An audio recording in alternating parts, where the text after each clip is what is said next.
Next topic natin is about current division theorem. So itong current division theorem ay another way of solving parallel circuits. So meron tayong supply voltage or E total. So meron tayong resistor 1, resistor 2. So yung current dito sa supply is tawagin natin I parallel. While dito sa R1, yung current dito is I1. And yung current dito sa R2 is I2. Then sa sign convention, the current move from positive to negative, and positive to a negative. So ang direction niya is ng current is pataas, ito pababa, ito pababa.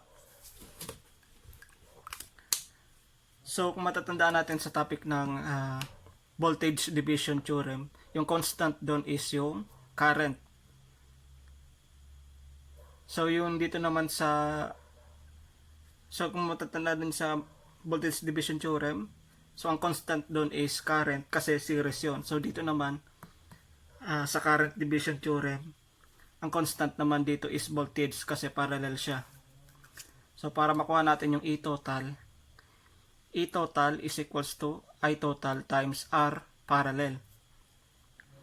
So yung R parallel is yan yung parallel resistor. So magiging siyang E total is equals to sa I total or I total. So ang R parallel natin is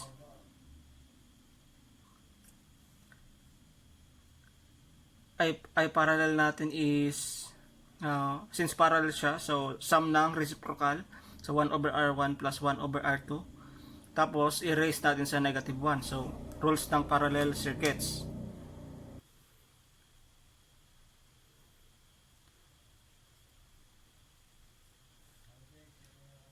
So ito pala is ano to, I total pa rin, I total to. So kapag in-evaluate mo siya using algebra, so cross multiply mo lang, so magiging siyang R2 plus R1 over R1 times R2 raised to negative 1. So rules of exponent, mag-interchange to, so magpi-flip.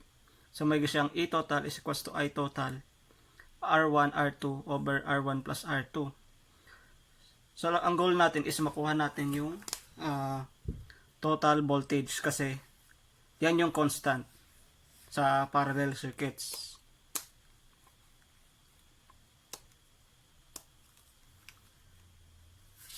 So tandaan nyo, kailangan natin makuha yung E total.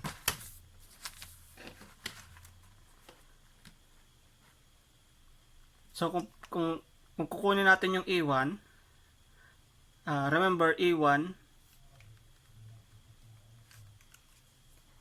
kung kukunin natin yung E1, di ba, ang kailangan natin is E1 is equals to I1 R1. So for E1, so para makuha natin yung voltage across E1, E1 is equals to I1 R1. But kung tumatandaan nyo sa parallel circuits, di ba, constant yung voltage. So kaya sa first step, kinuha natin yung E total muna. So E total is equals to E1. So meron na so itong I1 na to, ito na yan. So ang magiging equation natin, E total is equals to I1 R1. So di ba yung E total natin, so kinompute natin sa first step. So kasi siya yung constant. So remember yung voltage across sa mga parallel circuits is pare-pareho lang. So is equals to I1 R1. So ngayon cancel natin yung R1. So matitira I1 is equals to I total R2 over R1 plus R2. So ngayon kung kukunin natin yung I2, so current across resistor 2, so ang magiging formula na is I2 Tapos kukunin natin yung R1. So yung kabilang resistor over the R1 plus R2. So for 3 or more resistor connected in parallel, given E total R1, R2 and Rn, so continuous, ang kailangan natin makuha is, sa first step is kailangan natin makuha yung E total. So ganun lang sa voltage sa current division theorem. So ang unang step natin is kukunin natin yung E total. Kasi constant ang voltage sa parallel circuits. Okay? So first step is voltage. So number 2, so remember kung equal yung voltage, kung kukunin na natin yung E1, voltage across E1, so E total is equals to E1. So then E total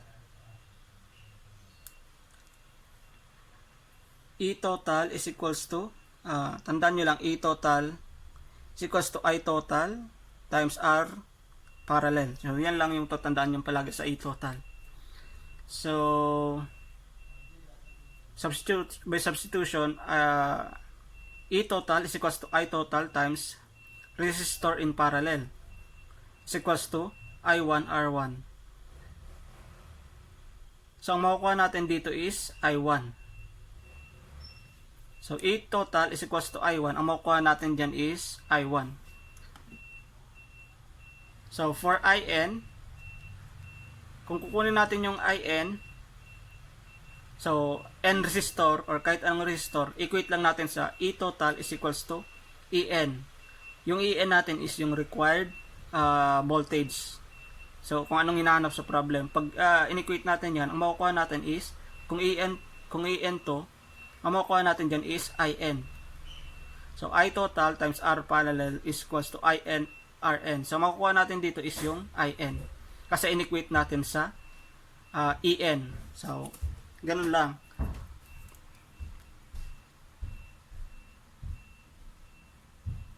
So ito E total is equals to I parallel times RT. So yan lang yung tatandaan natin. So problem number 1.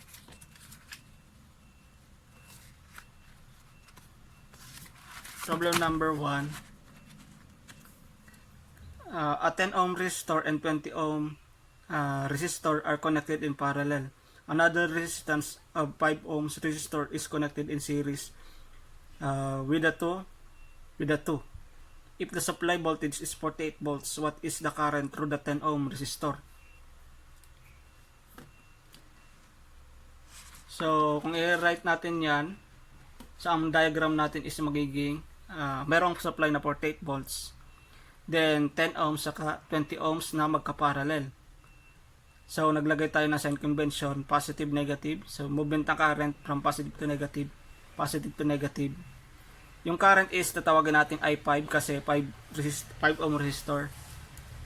So dito naman yung current dito is I10 kasi 10 ohm resistor. Well, dito is tatawagin natin I20 kasi 20 ohms. So in direction, so marunong na kayong maglagay. So sa voltage division theorem, so ang kailangan natin unang makuha is yung unang kailangan nating makuha is yung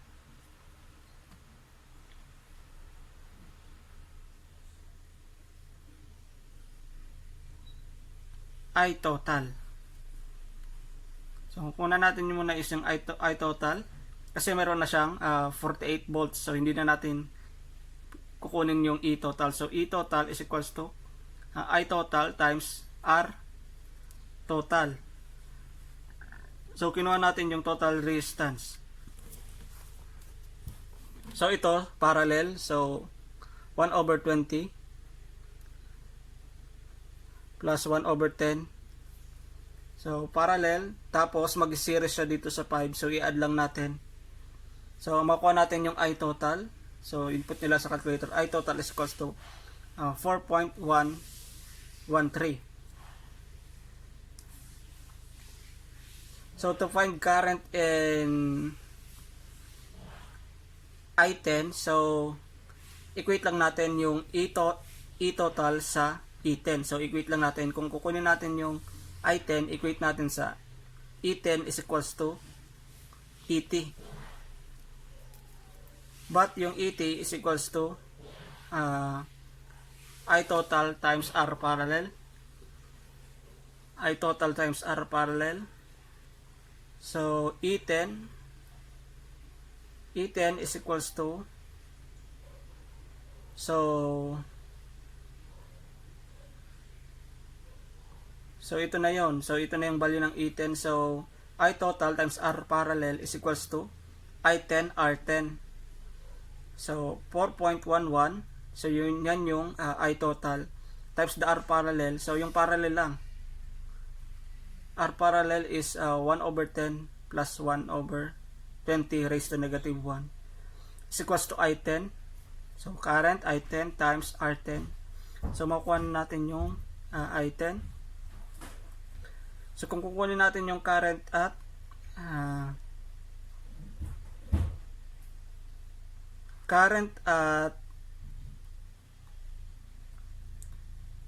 I20, yung I20, kung kukunin natin yung I20, so, equate lang natin yung ET is equals to I20 R20. So, ang maging formula natin is I total times R parallel. So, ito lang yung parallel. So, ito series, hindi natin yung kailangan. So, 1 over 10 plus 1 over 20 raised to negative 1 times I20 R20. So, by substitution, so, using shift solve, so, yung IT, meron naman na tayong IT na ito. So, shift solve, makukuha mo yung I20 is equals to 1.37. So, another rule, so, Kirchhoff's current law, the sum of current entering is equals to the current leaving. So, itong current entering, so, I5 is equals to, so, entering is equals sa leaving, so, I10 plus I20.